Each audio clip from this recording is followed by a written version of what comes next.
Hey everybody, welcome to the Evangelist Nick Garrett channel. Truth first Christianity in a post-Christian country, separating the objective and factual about the Christian faith from the subjective and traditional for the benefit of our faith walk. Hashtag Truth First Christianity on Twitter. Hope you're doing well today. Today I just want to tell you about a group of people who were a thorn in the side of the Old Testament Israelites. They were called the Assyrians. They became the most powerful nation in the Middle East in the centuries when Israel was ruled by kings. To give you a basic idea, if you can picture in your mind, like the Mediterranean Sea, the Assyrian kingdom had part of Egypt, Judah, Israel, up through Damascus, Syria, all the way north of that, came back down the other side, Nineveh, Susa, touched the Persian Gulf down on the other side, and had Babylon kind of up in the middle there.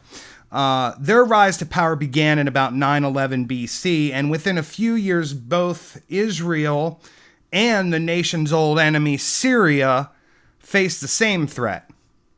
Assyria's powerful king, Shalmaneser III, great name, Shalmaneser III, was leading an army to attack them. King Ahab of Israel was kind of forced to join forces with Syria in a great battle at Kokar in 853 BC.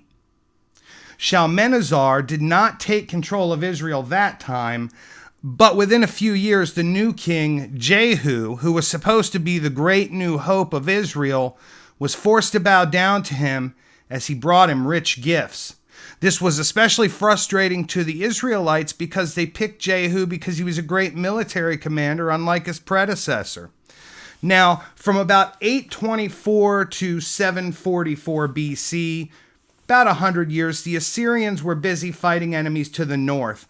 Then, with the ambitious king, Tiglath-Pileser III, they turned their eyes to the fertile lands in the south again, like near where Israel was.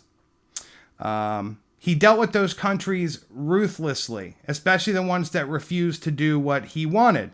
His armies would invade and besiege them, and then the king and the other leading citizens would be taken away and put in exile many hundreds of miles away from where they originally lived to other parts of the Assyrian Empire. The people of Israel fell to the might of Assyria in just that way, and the southern kingdom of Judah only barely escaped. Now, Assyria was kind of ahead of its time. They had a royal zoo. They loved to collect unusual plants and animals from the lands they conquered. At the same time that Jehu, that Israelite king, brought his gifts to Shalmaneser, elephants, apes, and other animals were being brought from Egypt. They probably had like a royal zoo. There are elaborate carvings that archaeologists have found. The Assyrians were great artists. Many of their sculptures and paintings show scenes from battles that they were victorious in, or the wealth and splendor of their royal court.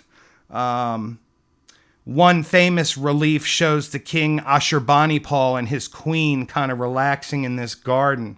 The Assyrian army was to be feared as well. They had archers and slingers, and the soldiers were powerful and terrifying. They also had a great library. The Assyrians were cultured. King Ashurbanipal collected a great library of tens of thousands of different books. Much of what was known from the ancient world comes from their library. They kind of got into the whole Baal thing too. They kind of had huge bulls as part of their cultural heritage. And their empire collapsed not long after they defeated Israel toward the 720s.